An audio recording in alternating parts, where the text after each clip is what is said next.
On everybody, it's your girl Sizzle Speaks. Welcome to another episode of Coffee Talks Live, where we talk about love, lifestyle, leadership, and leveling up. For women specifically, you know I love my ladies, but anyone's welcome to my channel. So today's episode is not live. However, you're watching a pre-recorded episode that's going to be super dope, super amazing. But due to scheduling conflicts, I wasn't able to go live today. So there are no comments for us to answer live, but if you have any comments or questions as this episode goes on, feel free to drop them below and we'll get back to you with some answers. So today's episode I'm really excited about because it's all about attracting your power partner. And you know, we're in the day and times of like we literally just got out of a pandemic, or are we still in a pandemic? Who even knows, right? But you know, things have changed so much in terms of dating and people understanding themselves and being self-aware. Like there's so many different facets of having healthy,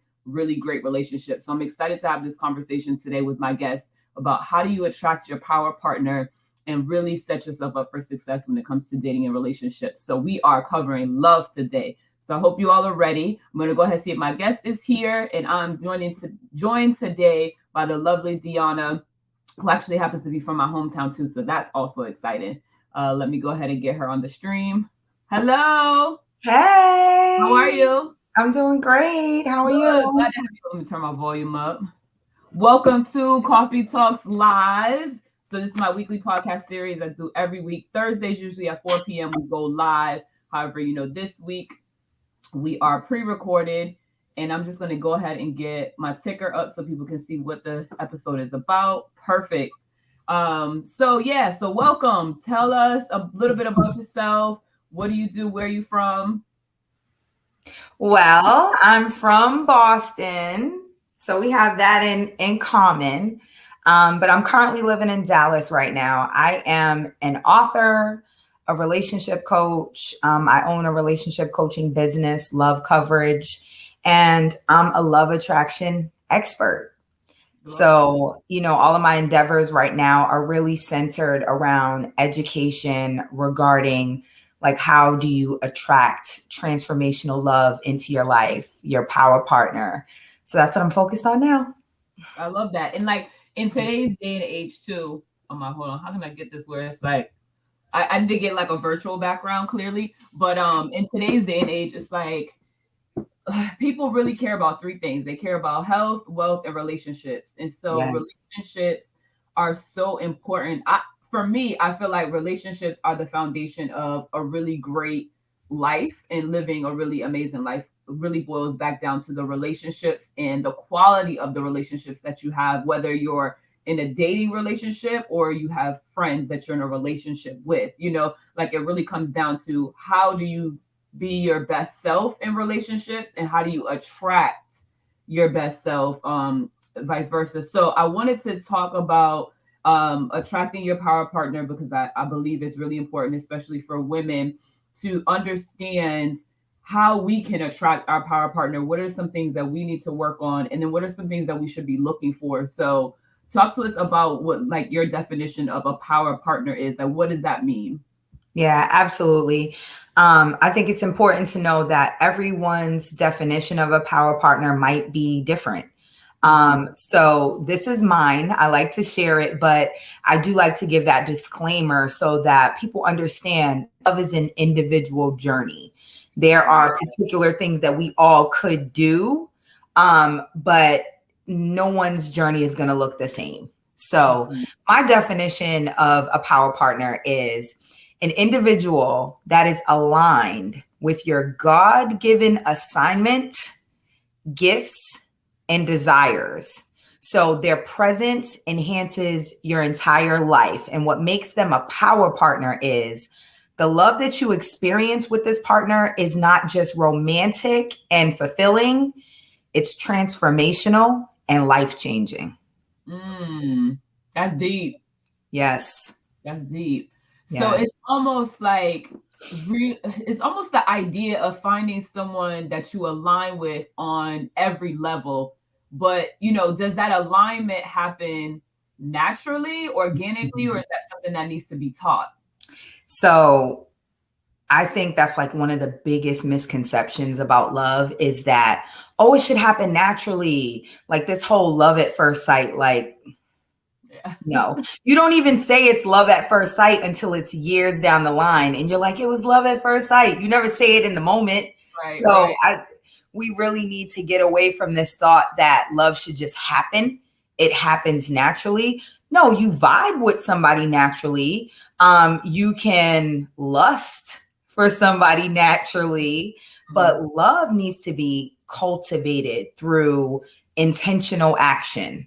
I believe that's how you get the best results out of love. And it's funny because in my webinar, that's what I actually talk about. I talk about the steps. There's like a process that I believe, and I'll give you just a little snippet. Literally, you need to focus on mindset. You need to have a method, which is like a plan, and then you need to have momentum to propel you forward. So in a nutshell, like it's not by happenstance. It's very Sounds like purposeful. a business.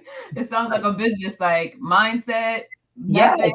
Yes. Yeah, it Yeah, really is. like literally, if you think about like anything in your life that you've been successful at, you didn't just wake up and say, oh, I'm Stizzle Speaks. I have this great podcast. I have this great show. No, you have that as a result of all of the steps and planning you've taken and your mindset change and how you've grown and become an amazing woman. That's why you have all of that stuff. So love is the same way. If you want to have this amazing love, amazing relationship, you got to get serious about what you want and actually like have a plan. Yeah, totally. And we hear all the time, like, love, relationships, like marriage, it's challenging, right? There's difficulty in the whole process. And then you have some people who are like, well, it shouldn't be challenging. It shouldn't be difficult. And it's like, okay, so where's the sweet spot in both of those? Because I do feel like relationships can be challenging. Mhm. But when I really peel back and go to the root of what the challenges may be, they always turn back to maybe it's something with self-awareness or, again, mindset. The two people may be struggling with those things. So it creates a challenge. But then Yeah. I think about when someone just naturally clicks and it's like organic, it's not challenging. Like you don't have the same kind of issues. I don't know. Yeah. It's No, such a I get exactly what you're saying because that's like a common saying, like, oh, relationships are hard. No, I think relationships are work, but they shouldn't be hard. right. Like work is something we all have to do. If you want to be good at anything, you have to put the time in. You have to work at it. Now, if you enjoy it and it's great, the work doesn't feel like work usually. It's Right. just a part of your process and what you have to do. So I think love and relationships should be the same way. Like you should be putting forward effort Mhm. and taking action and doing things to keep it alive. But if it's constantly feeling like a struggle, then are you really aligned or are you trying to force an alignment?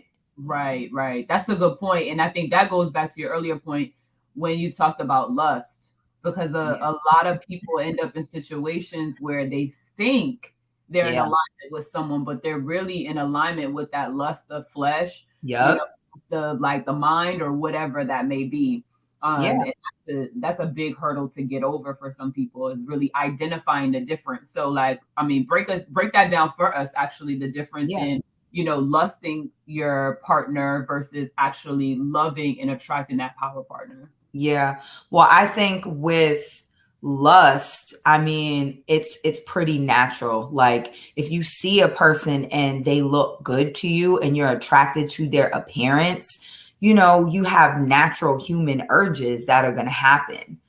But the difference, I believe, is when you're looking to attract like a partnership, you're looking to get married, you're looking to have long-term success in love, you're no longer driven by like momentary urges and feels. You can look at someone and be like, yeah, they look good, but that's not going to get you to like rush in. You're going to say, but you're going to observe. When I'm looking for a power partner, I'm looking for their characteristics. What do they believe? Like what's on the inside of them? Because that's what's going to sustain. We all grow old. We all don't look how we looked when we was 20. You know, like, so I mean, I'm trying to look this. No kidding. I do too, but you know, the others. No. That throw that in there, no. You know. But yeah, like, you got to think about the things that actually will matter in a long-term situation. Like, you speak to women and you talk about success. So let's take a successful woman, right? What is she really gonna gain by a man that just looks good? Right. It might look good on her arm, but she's a successful woman. She probably can get a bunch of those. What's really gonna benefit her is a man that recognizes her greatness, isn't jealous because of it, supports her moves, pushes her out there, does whatever he needs to do in the background to let her shine. That's a power partner. Like, that's going to take much more than just being physically attracted to somebody and lusting after them. Right. Absolutely. And that's key, because the lust will fade. Absolutely. Will expand and grow. Especially if they don't got no money, if they ain't doing nothing, like, oh, they not going to be looking good to you for long. Right. Like, the ambition, because I've had situations where, you know, I know of people that were in relationships, and then when ambition changed, or, you know, character traits like really started to come to surface, it was like, no, this is not the person that I want to be with. This is not who I thought I was dating, right? Because they were essentially lusting over the idea of who this person could become versus who that person really is right here and right now. Well, that was my story too. So I can completely relate to that, because I was in a marriage that way. Like, you know, I try to be really respectful about this because we have kids together, and I never want to disrespect him or the union. But, you know, I'm very honest about my perspective on the relationship. And while he's an amazing person, we definitely weren't in alignment for the long haul. You know, as I began to work more on myself and improve and become the woman that I was destined to be, we weren't traveling on the same road. And you do all the necessary things. Hey, you want to do this? Hey, you try to pull the person along. But if that's not what they have planned for them, there's no amount of motivation, no amount of assistance, no amount of prayer, no amount of nothing that is going to get that person in alignment with you. It just is, or it isn't. Right. And you have to be, well, you don't have to be. Some people choose to just deal with that. For me, I was like, I can't give up on my destiny to keep a relationship. Right. That won't be fulfilling to me, you know, and it's not a good example for my kids. Like, that's not the type of love I want them to aspire to have. Right. Absolutely. And so I see a ring. So are you currently married now? Are you getting married? Yes, I'm engaged. You're engaged. To my partner. Thank you. Thank you so much. I had no plans on it either. Like, I was good. Like, listen, I checked that box off. I got married. I had the 2 kids, had a boy and a girl.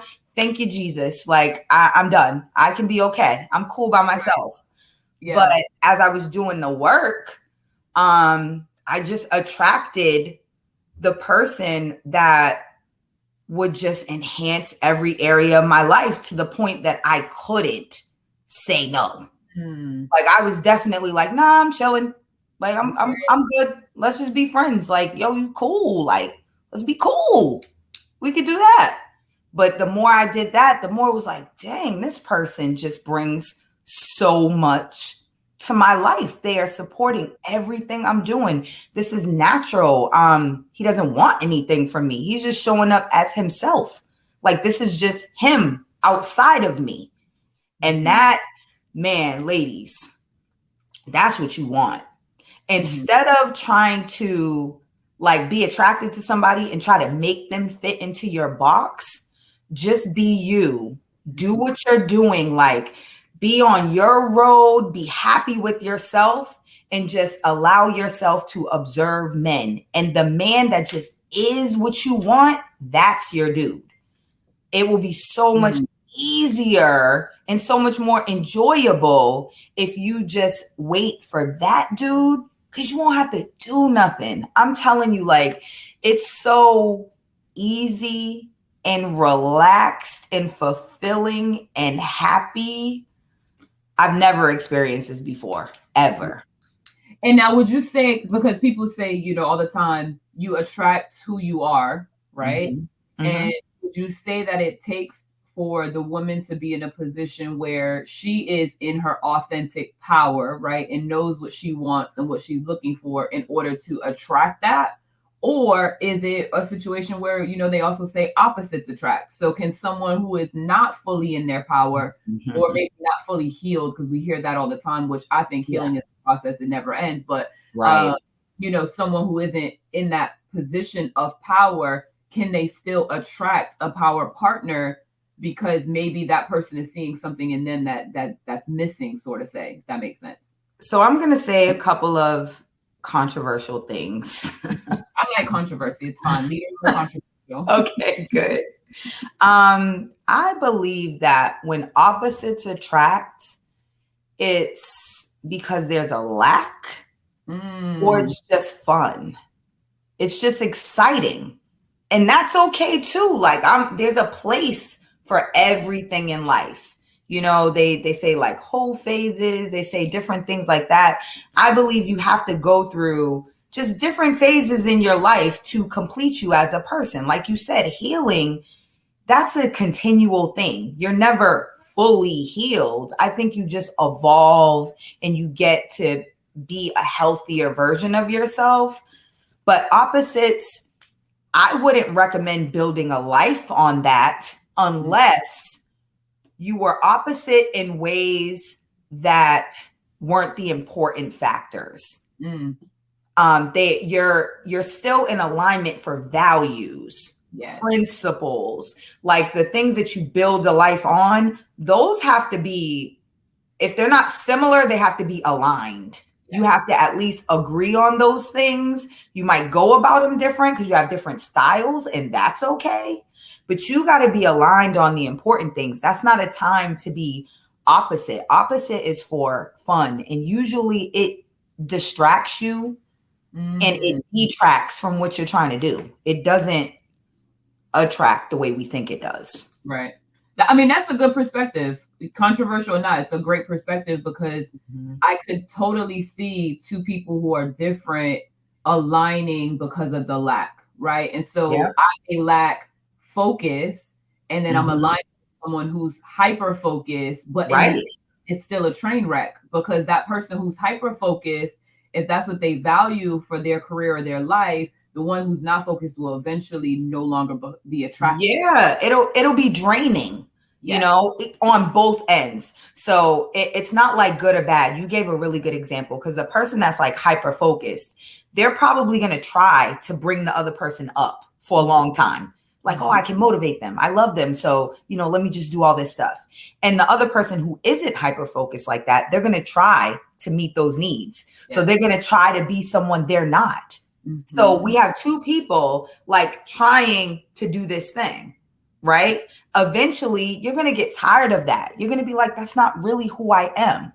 Or, I mean, if you're evolved, you'll say that. But most people will just kind of dwindle off, start doing what they normally do, not caring that it irritates you. Then the bickering starts and all of that. So that was a great example, actually. Cool. So talk to us a little bit about the backstory of your journey and getting into this place in this position of being, you know, the coach for the women who are looking to attract their power partner. You know, what got you to this place? Why did you take this path? You know, was it a specific situation? And then, you know, what's the highlight of being in a position of coaching women to find their power partner or just become overall better in terms of love and relationships? Yeah. So I have like just naturally been a coach all my life, like always giving advice, always assisting people. I was really good with planning in my career. I've always been a manager, always been in charge, always been the one to organize things. So it was a natural fit. But in 2015, I actually went and got certified in premarital preparation. Okay. And I was on this big kick, like, I'm tired of like Black families not lasting. I want to do something to be able to help marriages last. And as I was doing more research, it's like, well, the best way to help them last is to help them prepare on the front end, not try to fix it after the fact. Right. That's good. Hold on. That's good. Did y'all pick that up what she just put down? Say that again, because I want to make sure people who just tuned in to Coffee Talks Live, I'm with Deanna. We're talking about attracting your power partner. And she just dropped a gem right there. So repeat that for the people in the back who may have their earphones on low. Yeah. So the best way to like, ensure that there are more marriages, people stay together, there isn't divorce, is to really prepare them on the front end of it instead of trying to repair them after things have happened. Love that. So I was focused on that. Like that was like my mission. I was like seeking out all these couples. I'd be on Facebook, like stalking all the engagement posts, like, oh, you're engaged. Oh my goodness. Congratulations. Let me assist you in preparing. Yeah. And I realized most people didn't see the benefit in premarital preparation. I was like, oh, why don't they see this? Like, why don't they see this? But I did start getting some couples, and what was happening is they wouldn't get married. So I was like, shit, I must suck. Like, they ain't getting married after they deal with me, until another coach told me like, oh no, you're doing a great job because you saved them from marrying when they shouldn't have. Right. So that helped my perspective, like, oh, okay. So I kind of rested there for a little bit. And then when I went on my own journey, when I was getting out of my unhealthy marriage and kind of healing myself and doing the self-work, I journaled. So I kept track of everything I was doing, like as a part of my process. And as I was sharing it with some of my friends, they're like, yo, this is good. Like, you could teach this, like people need this. This is a process. And I'm like, well, yeah, it's a process, but that's just what I do for everything. So I didn't really think about it that way until I joined a mentorship program, and the mentor told me what I'm doing. It was a mentorship for money, like money manifesting. And she was like, what I'm doing for money, you're going to do for love attraction. She told me that. So that's kind of how it was born. Like I was just building myself up, just doing what I naturally do. I documented my process and I had the good results. So I'm like, yeah, okay, let's go with this. So without getting too personal, which is totally fine, because I'm someone like, okay, I never really journaled. I did maybe when I was in high school, because I was journaling about like all the issues I was having and what I was going through in high school. Yeah. And then I kind of just felt like, one, why am I talking to myself? Is I'm gonna forget what I wrote in a day anyway, and probably won't go back to it. So then I haven't journaled in so long since then, and I recently picked up a journal last week when I went through a crazy situation with someone who I thought was very close to me. And so in your discovery process, like what were some of the things that you were journaling that got you to identify kind of the trends, right? Because like for me, it's almost like what do I take away from that aspect of journaling when it comes to self-discovery, self-awareness, or getting better and healing? Well, as I went through like this mentorship program, the mentor actually told us the importance of journaling, but she gave a different perspective, and this is what helped me. Instead of just journaling about like what has happened, my focus was on what I wanted in the future. And once I did that, then I was able to more easily digest what had happened to me or what I had chose, what I allowed, my patterns, because they didn't align with the future. So it was easier for me to see it, Because I'm like, well, I want these things, but my life looks like this. That's good. You know, it's not matching up. So maybe doing it like backwards might help. Like where you see yourself in the future, your ideal relationship, the ideal partner. And, you know, I don't know who's going to be listening, but I want to be very clear about this because some people think that this is only for single people. It is not. I was in a marriage when I did this. Okay. So if you're in a relationship, if you're in a situationship, you can still take yourself through this process and it will help you figure out whether or not this relationship you're in is worth investing more in. If you should get further assistance or if this doesn't align.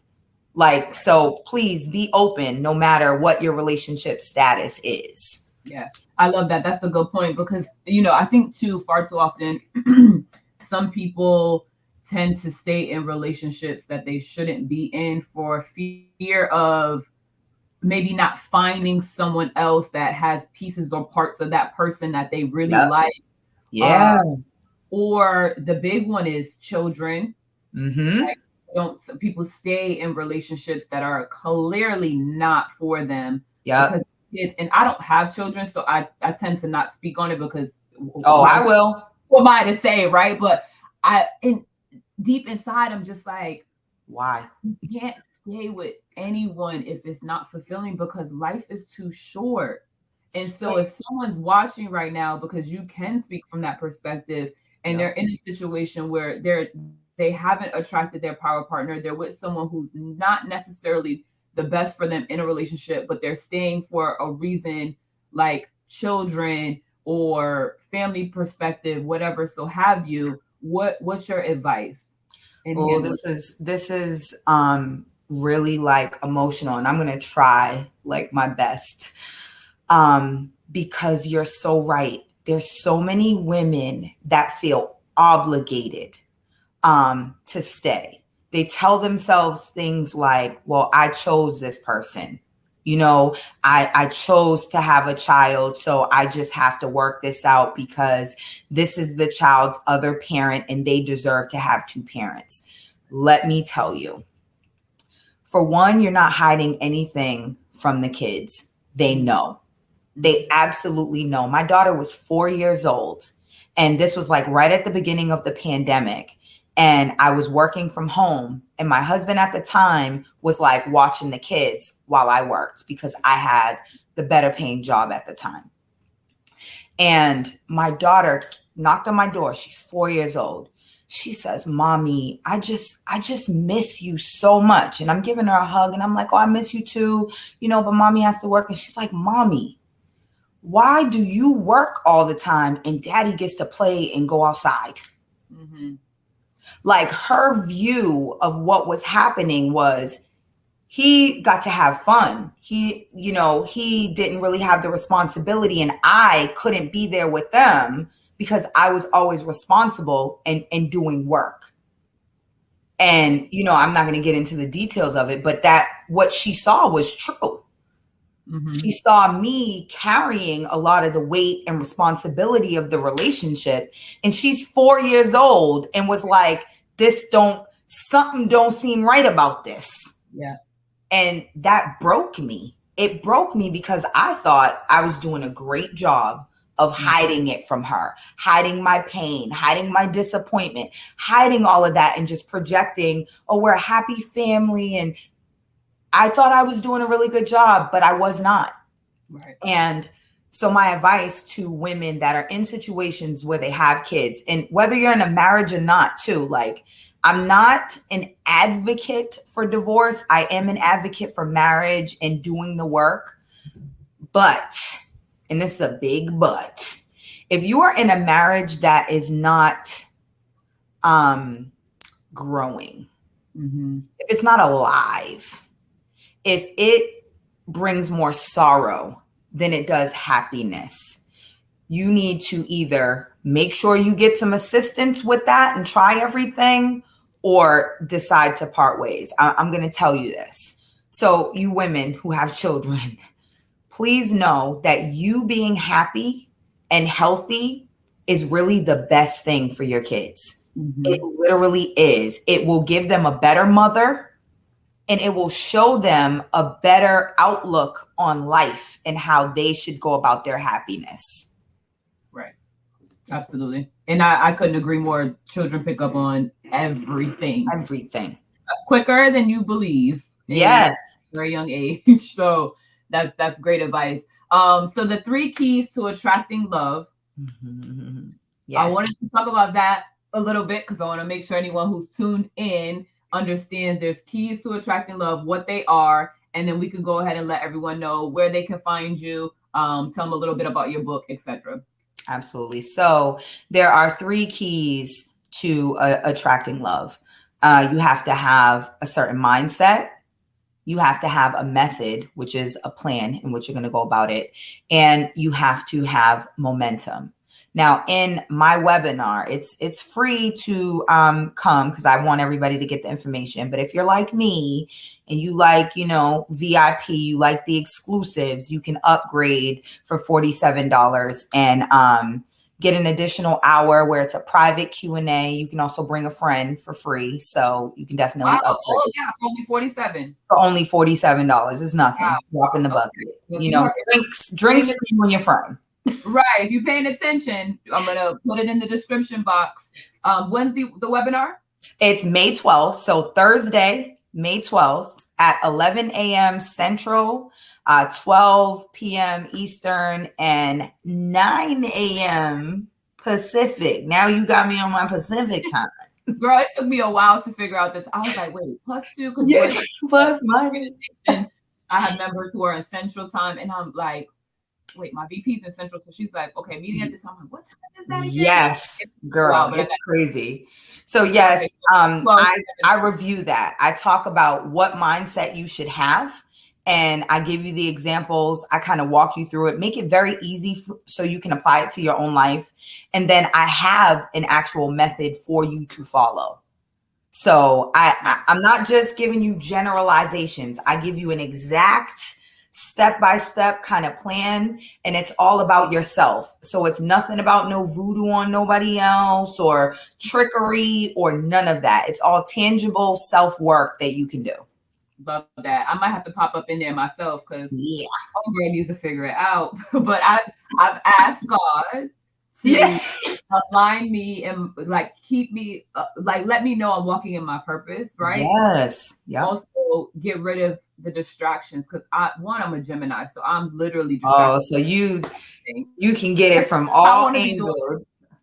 Yes. And so part of distraction for me is like a relationship and another person has distraction. So I'm like, God just doesn't want me to be distracted. So he's like, no. So we're gonna intend that the amazing power partner for you who is just going to come and enhance your life and make everything easier for you. You're going to be like, oh my goodness, I can't not have this person around. It's so easy.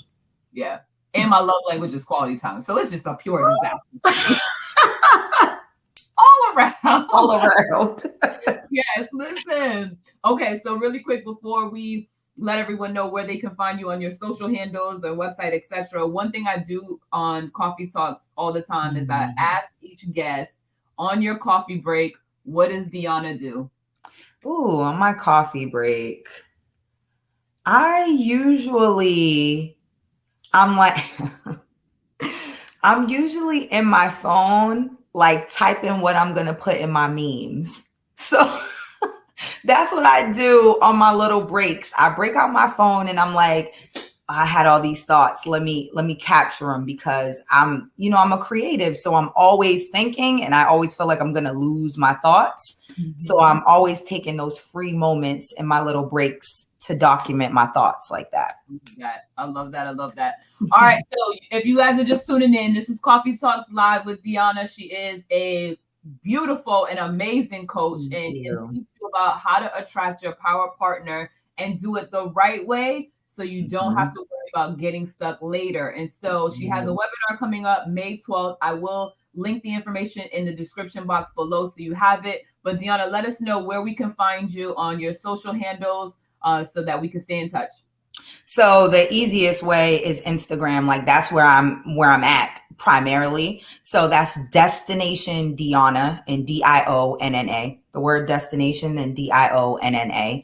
And my website is destinationdionna.com. But on my Instagram, I have my link tree that literally has everything: my YouTube, my private community, my website. So just go to Instagram. That's the easiest way. Love that. Love that. Mm-hmm. I appreciate you taking the time. Thank you for having me. And I might see you in that webinar. Yes, please. 47 VIP plus a guest. Come on, yep. now.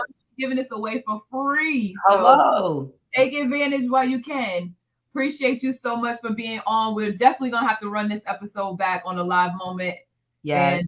And have an amazing rest of your day. Thank you so much. Thank you.